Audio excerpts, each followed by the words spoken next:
বাঁচা মরার লড়াইয়ে স্বাগতিক শ্রীলঙ্কা বিপক্ষে আগে ব্যাট করে বিশাল পুঁজি পায় মাইটি অস্ট্রেলিয়া। ওপেনিং এ নেমে ব্যাট হাতে মিচেল মার্শ ও ট্রাভিস দুজনেই ছিলেন অসাধারণ। তাদের কাছ থেকে আসে 104 রানের উদ্বোধনী পার্টনারশিপ।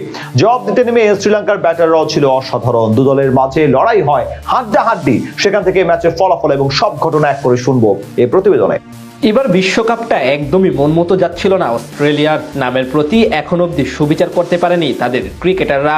আজ শ্রীলঙ্কার বিপক্ষে ছিল অনেকটা বাঁচা মরার লড়াই। সেখানে আগে ব্যাট করতে নেমে শুরুটা দারুণ ছিল তাদের। ওপেনিংয়ে নেমে শুরু থেকেই আগ্রাসী মেজাজে ব্যাট চালাতে থাকেন অধিনায়ক মিচেল মার্শ এবং ট্রাভিস হেড। প্রথম ওভারেই আসে 16 রান। পরের ওভারে মাহিস থিকসানাকে জোড়া বাউন্ডারি হাঁকান হেড। এরপর ষষ্ঠ ওভারে ওই একই বোলারকে টানা 5 বলে 5 বাউন্ডারি মারেন মিচেল মার্শ। সে ওভারে আসে আরও 20 রান। আর পাওয়ার প্লে শেষে অজিদের স্কোরবোর্ডে জমা পড়ে বিনা উইকেটে 70 রান। অষ্টম ওভারে দারুণ খেলতে থাকা ট্রাভিস হেড 13 ইনিংস পর তুলে নেন হাফ সেঞ্চুরি। যদিও এরপর বেশিক্ষণ টিকতে পারেননি তিনি। তাদের 104 রানের উদ্বোধনী জুটি ভাঙেন দোসান হেমান্ত। তার বলে লং অফে ক্যাচ দিয়ে বিদায় নেন 29 বলে 56 রান করা হেড। আজ বেশি সুবিধা করতে পারেননি অলরাউন্ডার ক্যামেরন গ্রিন। 7 বল খেলে মাত্র 3 রান করেন তিনি। অন্যদিকে বাউন্ডারি মেরে হাফ সেঞ্চুরি পূরণ করেন অধিনায়ক মার্শ। তার কাছ থেকে আসে 54 রানের ইনিংস। এরপর দলের হাল ধরেন গ্লেন ম্যাক্সওয়েল এবং জশ ইংলিশ। 15তম ওভারে আসে আরও 15 রান। মাঝে একবার জীবন পেলেও কাজে লাগাতে পারেননি ম্যাক্সওয়েল। 15 বলে 22 রান করে থামেন তিনি। অন্যদিকে জশ ইংলিশের কাছ থেকে আসে 22 বলে 27 রানের গুরুত্বপূর্ণ ইনিংস।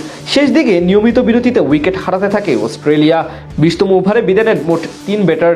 শেষ পর্যন্ত 181 রানে অল আউট হয় তারা। বল হাতে শ্রীলঙ্কার হয়ে 3 উইকেট নেন দোসান হেমান্ত। জবাব দিতে নেমে শুরুতেই ধাক্কা খায় স্বাগতিক শ্রীলঙ্কা। ইনিংসের দ্বিতীয় ওভারে মার্কাস স্টোয়াইনিসের শিকার বনে সাজঘরে ফিরে যান কুশাল পেরেরা। সেই ধাক্কা সামনে অবশ্য কাউন্টার অ্যাটাক করে লঙ্কান 2 ব্যাটার কুশাল মেন্ডিস এবং পাথুম নিশাঙ্কা।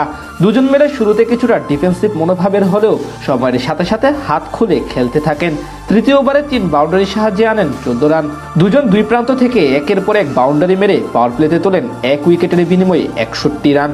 এদিকে তাদের ঝুটি ভাঙতে দিশেহারা হয়ে পড়ে অজি বোলাররা। নবম ওভারে কপার কনলিকে জোড়া বাউন্ডারি হাঁকান মেন্ডিস। শেষ 10 ওভারে শ্রীলঙ্কার দরকার ছিল 89 রান। 12তম ওভারে আসর জুড়ে দুর্দান্ত ছন্দে থাকা পাথুম নিশাঙ্কা তুলে নেন অর্ধশতক। একই ওভারে কুশাল মেন্ডিসও পৌঁছে যান ব্যক্তিগত সেই মাইল ফলকে। যদিও এরপর আর বেশিক্ষণ টিকতে পারেননি তিনি। পরের ওভারে স্টোয়াইনিসের দ্বিতীয় শিকার বলে সাজঘরে ফিরে যান তিনি। এরপর পাথুম নিশাঙ্কার সাথে যোগ দিয়ে নতুন করে জুটি করেন পাবান রত্নানায়কে। দুজন মিলে ধীরে ধীরে আরও বেশি আগ্রাসী হয়ে ওঠেন।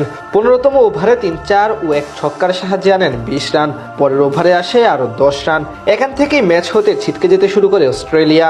এরপর আর বাকি পথে তেমন কোনো বিপদ আসেনি স্বাগতিকদের, অর্থাৎ সহজেই জয় তুলে নেয় শ্রীলঙ্কা। বিপরীতে এই ম্যাচ হেরে টুর্নামেন্ট থেকে প্রায় ছিটকে গেল অজিরা।